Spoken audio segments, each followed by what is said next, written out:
Hello বন্ধুরা, আমার খাবার চলে আসছে। এখন আমি খাওয়া দাওয়া করব। আমি এখন হাতের কাজ শেষ করছি। হাতের কাজ শেষ করে আমি এখন লঙ্কার চারার পেঁপের চারার গাছের গোড়ায় মাটি আলগা করে দিচ্ছি।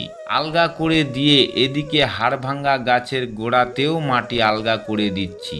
দিয়ে হাড়জোড়া গাছটিকে একটি পুয়াল দিয়ে গাছের সাথে বেঁধে দিলাম। তারপর বাগানে এসে দেখি সুন্দর কচি কচি পাতা গজিয়েছে। এদিকে বস্তায় আদা লাগিয়েছি, জানি না বন্ধুরা কেমন হবে। এটারও মাটি আলগা করে দিচ্ছি।